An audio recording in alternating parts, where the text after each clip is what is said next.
महामुनिराज की जय।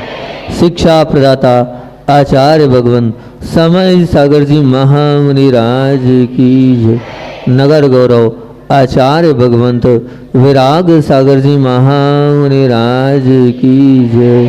परम पूज्य निरंजन सागर जी महामुनिराज की जय। नगर गौरव निराग सागर जी महामुनिराज की जय। तो ये धर्म नगरी पथरिया, यहाँ भव्य भव्य उन आत्माओं ने जन्म लेके इस भूमि को पवित्र और पावन बनाया है। और अच्छा सुनने को मिला कि 199 दिन तक, 199 ना, 199 दिन तक लगातार आपके यहाँ बिल्कुल बहुत अच्छी धर्म की गंगा सुबह से लेके रात तक बही और आप लोगों ने लाभ भी लिया और उसका बहुत अच्छी बात है। और मैं जहाँ जाता हूँ, जिस नगर में जाता हूँ, पहला प्रवचन मेरा वही होता है, उस नगर की व्याख्या करता हूँ मैं। तो चिंतन करा पथरिया नगर की व्याख्या का, तो आज पहले पथरिया नगर की व्याख्या आपके बीच में रखता हूँ, क्योंकि सबसे बड़ी बात तो है कि 199 दिन का सानिध्य मिला आपको, वो तो ठीक है, और अब सानिध्य मिलने वाला है आपको पूज्य निरंजन सागर जी का, ये और अच्छी बात है ना। और सबसे महत्वपूर्ण बात तो ये कि ये वो महान विभूतियों की नगरी है। पूज्य विराग सागर जी महाराज का भी यही जन्म हुआ है, हमारे संगस्थ निराग सागर जी का भी यही जन्म स्थली है। तो उन्हीं को लेकर पथरिया नगर की कुछ बात आपके बीच में रख रहा हूं कि पथरिया का पा बोलता है, पथरिया का पा बोलता है, परम पावन बनने को मिला था गुरु सानिध्य। परम पावन बनने को मिला था गुरु सानिध्य। और था बोल रहा है कि थकावट को दूर करने को मिला था गुरु सानिध्य। थकावट को दूर करने को मिला था गुरु सानिध्य। और री बोल रहा है कि रीति अर्थात न्याय अर्थात सत्य को, सत्य से चलने को मिला था गुरु सानिध्य। और या बोल रहा है कि यादगार बनाने को मिला था गुरु सानिध्य। यादगार बनाने को मिला था वो गुरु सानिध्य। परम और पावन बना करने की वो निधि है गुरु की सन्निधि। और जहाँ सब कुछ पवित्र हो जाता है वो है गुरु की सन्निधि। गुरु की सन्निधि जहाँ पर हम पहुंचकर अपने आप को पवित्र और पावन बना सकते हैं। और वो पावनता तो, और वो परम पावनता तो तभी मिल सकती है, कब मिल सकती है, जब हम पावन बनने की भूख हमारे अंदर हो, प्यास हमारे अंदर हो, अंदर से ललक हो, तभी उन पावन चरणों से हम जुड़ पाएंगे। आप जुड़े कि नहीं जुड़े बताओ तो? 4-5 महीने 199 दिन में जुड़े नहीं जुड़े? जुड़े। बहुत अच्छी बात है कि परम अर्थात उत्कर्ष बनने की वो निधि गुरु की समीपता और गुरु की निकटता और गुरु के बनने की इच्छा होती है। और शायद आप लोग गुरु के बने होंगे, आप सबके बन गए, पर कभी गुरु के बने कि नहीं, गुरु के हुए कि नहीं, और गुरु के लिए जिए कि नहीं? बताओ तो, आप बन पाए कि नहीं बन पाए? गुरु के लिए बन पाए, गुरु के लिए जी पाए कि नहीं जी पाए?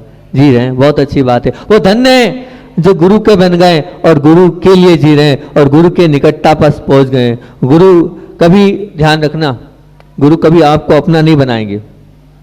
गुरु कभी आपको अपना नहीं बनाएंगे।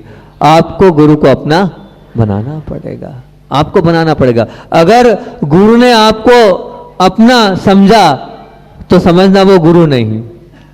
गुरु ने आपको अपना समझा तो वो गुरु नहीं, और गुरु ने सबको अपना समझा तो वो महान गुरु है। वो महान गुरु है। मैं मानता हूं सबको अपना बना के गए होंगे हमारे पूज्य चारों मुनिवर और 3 मुनिवर, है ना। पूज्य प्रबोध सागर जी महाराज जी, पूज्य शैल सागर जी महाराज जी और पूज्य अचल सागर जी महाराज जी। निश्चित मानना पवित्रता की परम कसौटी की आधारशिला गुरु की चरण रज और उनकी वाणी, और उनकी वाणी हमारे जीवन में आ गई तो निश्चितता से हमारा जीवन परम पवित्र बन सकता है। जो स्वयं पवित्र नहीं है वो भला कैसे पवित्र कर सकता है? दूसरे को पवित्र बिल्कुल नहीं बना सकता है। तो निश्चित आपने परिवार, मित्र, संग और भी और साथी संगाती के संबंध बनाए, लगाव रखा है, लेकिन अब आपने अगर गुरुओं के साथ लगाव रखा होगा तो निश्चित आपका जीवन बहुत उत्कृष्ट और महान बना होगा और बनेगा। क्यों बनेगा? क्योंकि आप धर्म नगरी, अब भाषा नहीं बोलूँगा, पथरिया, धर्म नगरी पथरिया से जुड़े हैं और बहुत पुण्य है यहाँ का कि बार बार बार बार आप लोगों को जो है मिलता रहता है। ऐसी ये नगरी है और हम तीसरी बार आ रहे हैं। 2 बार तो पहले आ चुके हैं। एक बार तो जब पंच कल्याणक था उस समय यहाँ पर आए थे, भगवान जब विराजमान यहाँ के हुए थे तब भी, और छोटे मंदिर के जो भगवान है वो भी, और वहाँ के भगवान हमारी पूज्य गुरुदेव के सानिध्य में आए थे तब यहाँ पर आना हुआ था। उस समय लगा था यहाँ की भक्ति को देखकर, आस्था को देखकर कि वास्तविकता में पथरिया धर्मात्माओं की नगरी है। ऐसी ये पथरिया नगरी वास्तविकता में आपको बताया परम और पावन बनने को मिला था वो गुरु सानिध्य आपको, और समय तो बहुत कम है और बातें तो बहुत सारी है। दूसरी बात है थकावट दूर करने को मिली थी वो गुरु की सन्निधि। थकावट का तात्पर्य क्या है? सच में जब हम सच्चे गुरु के पास जाते हैं, बैठते हैं, उन्हें देखते हैं तो पूरी थकावट की रुकावट निकल जाती है, निकलती है। अगर हम सच्चे भाव से गुरु के पास पहुंचते हैं तो वो पूरी थकावट हमारी निकल जाएगी। क्योंकि जो कभी थकते नहीं है, जो कभी थकते नहीं है पर के कल्याण के करने में, उनको देखकर अपनी सबकी थकावट अपने आप दूर हो जाती है। पूज्य गुरुदेव के औरे को और उनके चरणों को और उनके रूप को और उनको अवलोकन करने का, उनको उनके पास जाकर, उनके उस प्रभाव में जाकर सब कुछ अपने आप दूर हो जाता था। होता था कि नहीं बताओ? पूज्य गुरुदेव के पास जब जाते थे तो पूरी पूरी वो थकान हमारी दूर हो जाती थी। उनका वो ऑरा, उनका प्रभाव ही ऐसा था कि सब कुछ अपने आप मिलता था। एक सुकून, एक आराम, एक चैन उनके पास बैठने से, उनके पास जाने से अपने आप मिलता ही चला जाता था। ऐसा ही कुछ आप लोगों ने भी इतने 199 दिनों में किया होगा। क्योंकि जैसे कोई स्नान करता है तो वो पूरी थकावट तरावट में बदल जाती है, और उसी प्रकार की अगर आपने गुरु की वाणी में स्नान किया होगा तो निश्चित आपकी वो थकावट भी दूर हुई होगी। अब आप थके नहीं होंगे। अगर गुरु को प्राप्त कर लिया होगा और गुरु की वाणी को जी लिया होगा तो निश्चित आप थके नहीं होंगे। अभी भी आप तरोताजा, लग तो रहा आपके चेहरे से कि आप सब लोग तरोताजा हैं, थके नहीं हैं। नहीं थके ना? बिल्कुल। अब इसीलिए निवेदन महाराज से कर देना, हम तो गुरु आज्ञा से बंधे हुए हैं, हमें तो आगे की यात्रा पर रुकना नहीं था। पथरिया रुकना, देखो 3 किलोमीटर का ही था और हमें तो और लंबा चलना था। लेकिन क्या करें, हमने कहा कि आचार्य महाराज की नगरी भी है ये और हमारे महाराज जी की नगरी भी है, और महाराज जी ने भी कहा तो इसलिए हमने भी समझौता कर लिया कि ठीक है आगे खींच लेंगे, अभी रुक जाओ, यहाँ आहार का मौका दे दो। तो यहाँ से सीधे सीधे आगे बढ़ना था, पर आपका पुण्य भी था इसलिए यहाँ रुकना हुआ। निश्चित रूप से आप पुण्यशाली हैं और उस पुण्य को आप सजो भी रहे हैं अपने जीवन में। जो गुरु जी, एक बात ध्यान रखना, जो गुरु की वैयावृत्ति करता है, जो गुरु की थकान दूर करता है, वो कभी थकता नहीं है। वो कभी जीवन में कभी थकता नहीं है। और आप लोग तो कर ही रहे हो, गुरु का आहार कराया, विहार कराया, निहार करा रहे, सब में आप जा रहे हैं तो कभी थकेंगे नहीं। और तीसरी बात क्या बोली हमने? रीति, अर्थात रीति का मतलब समझ रहे ना? न्याय। न्याय से चलने वाले, और जिन्होंने न्याय से चलना सीखा है तो न्याय से चलने को मिला था गुरु का सानिध्य।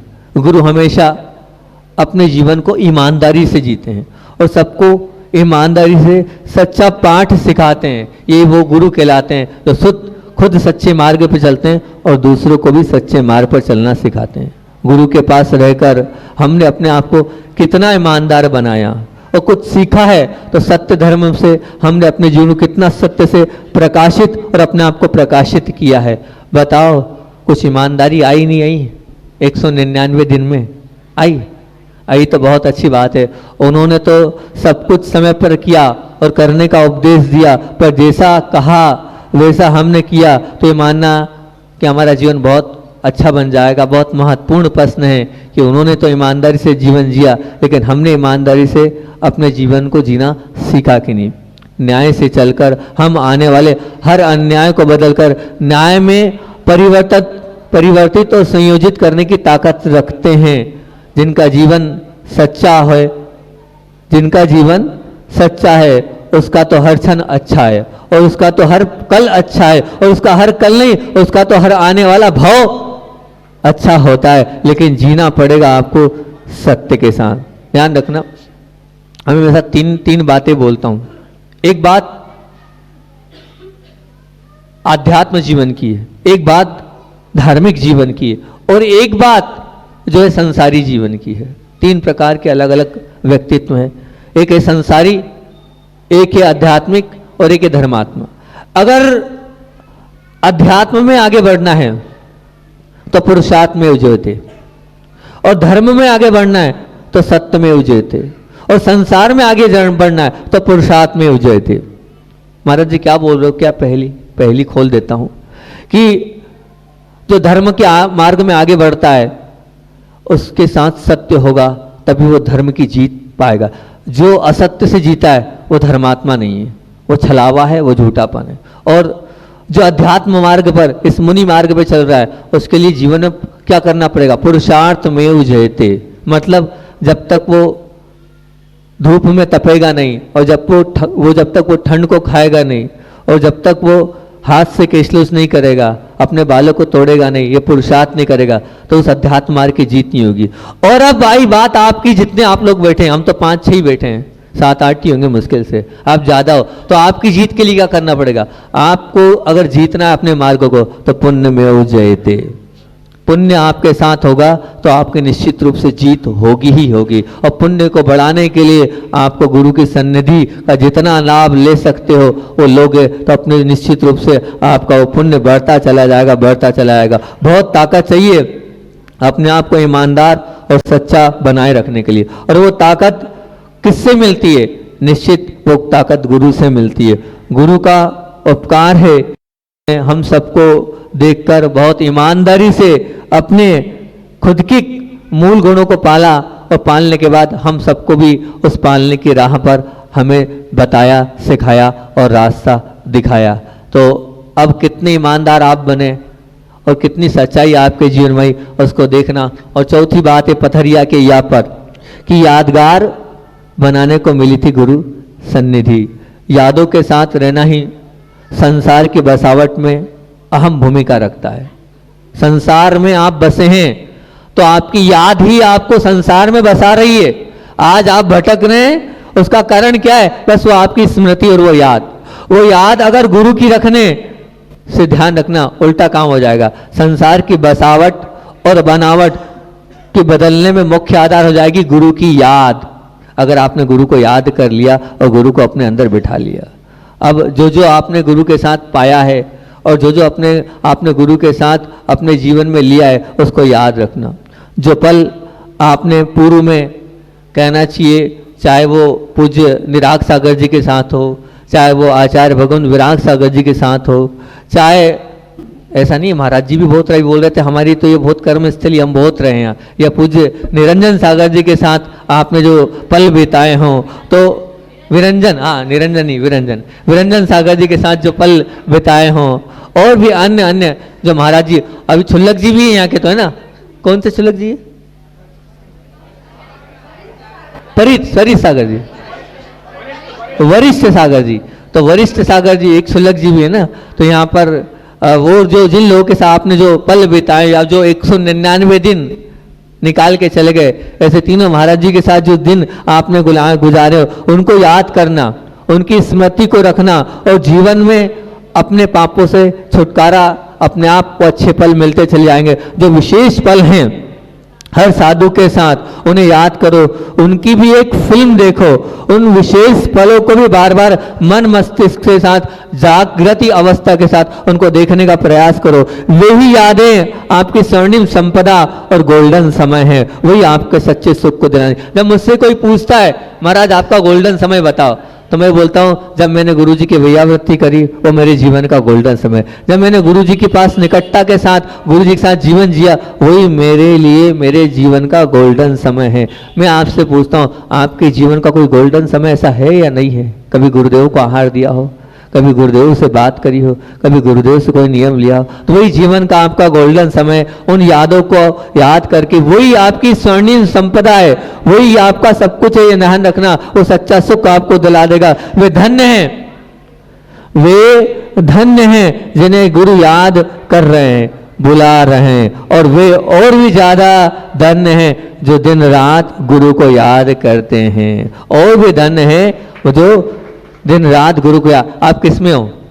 गुरु आपको याद करते उसमें हो कि दिन रात गुरु को याद करने वाले किस में हो? आप बोलो तो याद करने वाले में हो। बहुत अच्छी बात है। तो वो और महाधन्य भाग्यशाली है जो दिन रात गुरु को याद करते हैं। यादों की उन संपदाओं को अपने आने वाले कल को अच्छा बनाने के लिए आप हमेशा उन यादों को याद करते चलो। निश्चित आपका वो आने वाला कल भी बहुत अच्छा हो जाएगा।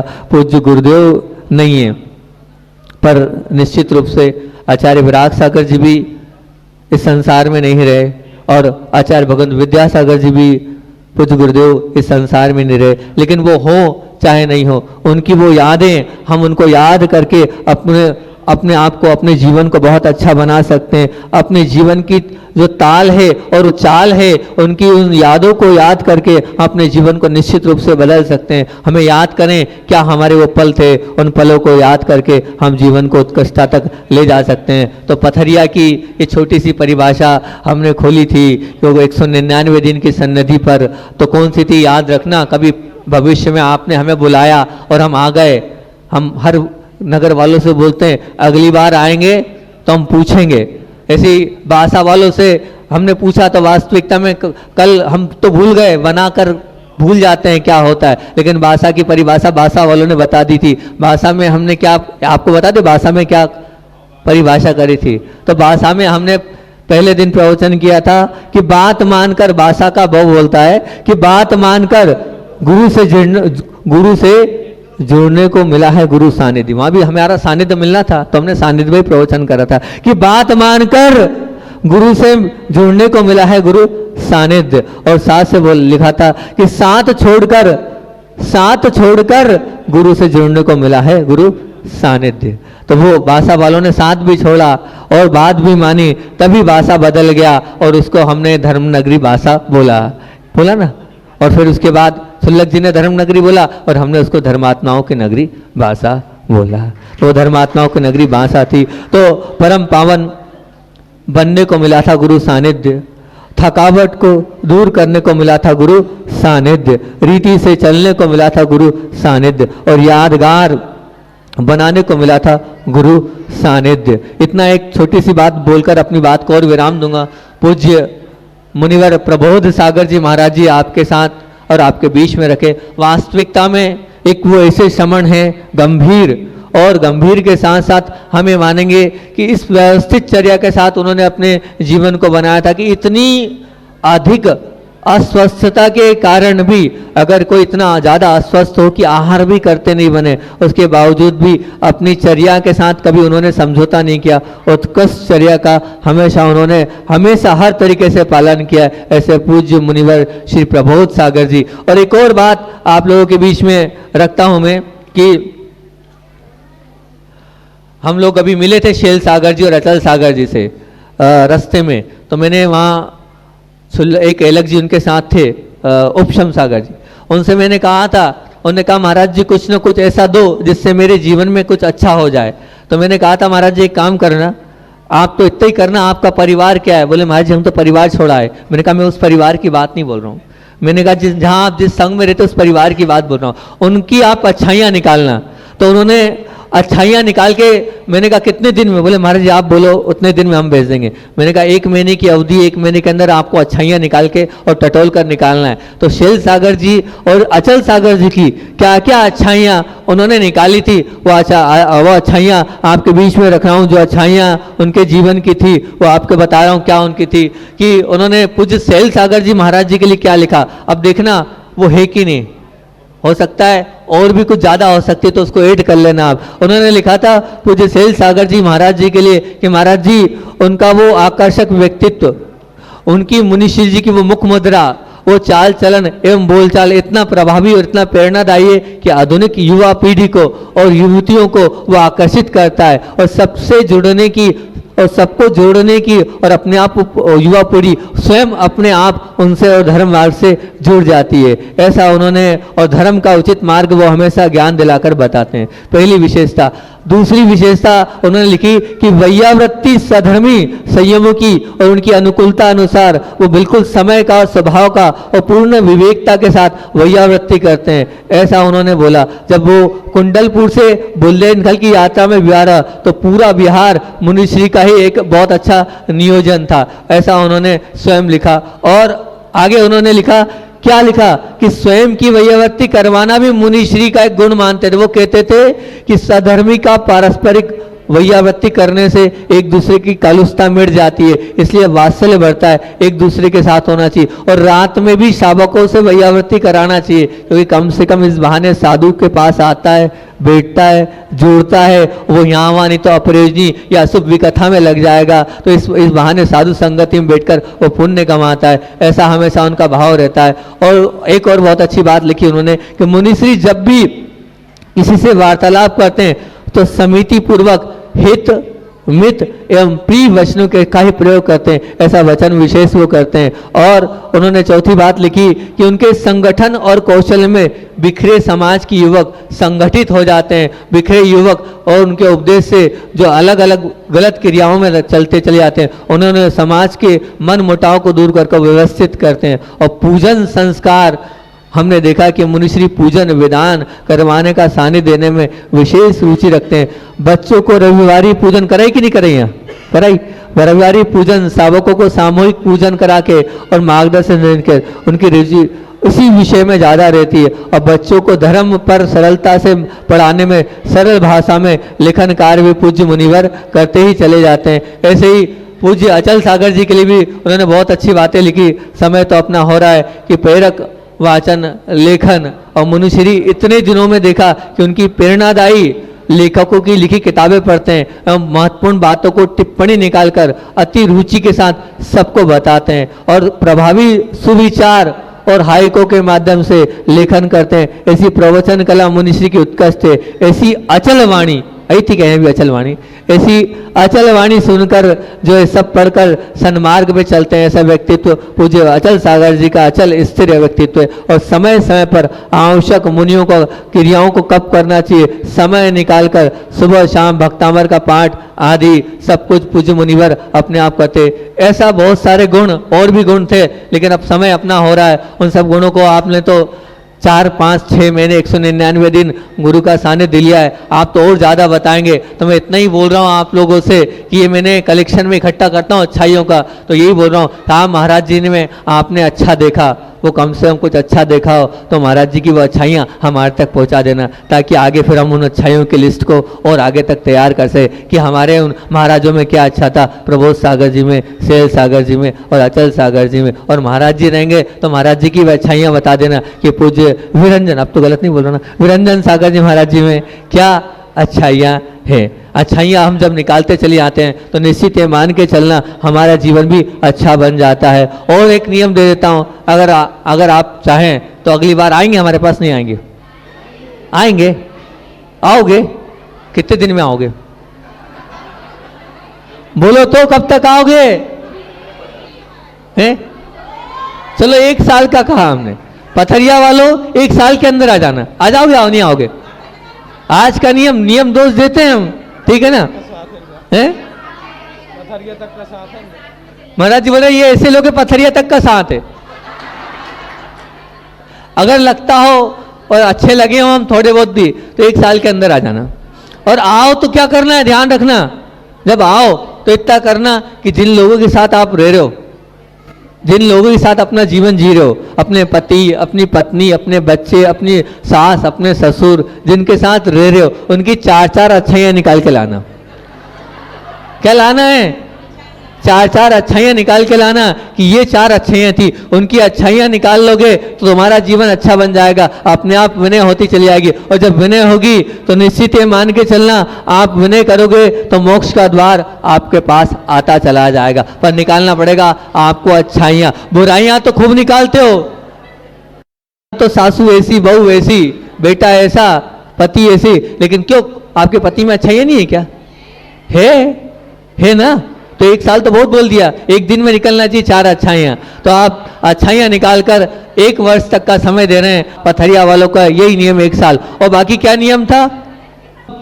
10 मिनट का ध्यान करना है, ये नियम है। और इस नियम को, और बाकी आप लोगों के लिए ये नियम है कि 1 साल में कम से कम 4-4 अच्छाइयाँ अपने वालों के निकाल के लाना है। और आपके अपना कोई नहीं हो तो मत निकाल के लाना। इतनी ही बात रखकर अपनी बात को विराम दूंगा। बहुत अच्छा लगा पूज्य मुनिवर के साथ, वात्सल्य स्नेह के साथ, मुनिवर के साथ हम रहे। अभी तक की सन्निधि हमें मिली। महाराज जी आ नहीं रहे थे, हम महाराज जी को लेके आए, ठीक है ना? हाँ, आप ध्यान रखना। महाराज जी तो वहीं आर कर रहे थे, हम लेके आए हैं महाराज जी को कि साथ साथ चलो महाराज जी, एक दिन की सन्निधि आपकी हमारे लिए और मिल जाएगी। ऐसा ही वात्सल्य इसने सबका बना रही। बोलिए आचार्य विद्यासागर जी महामुनि राज की।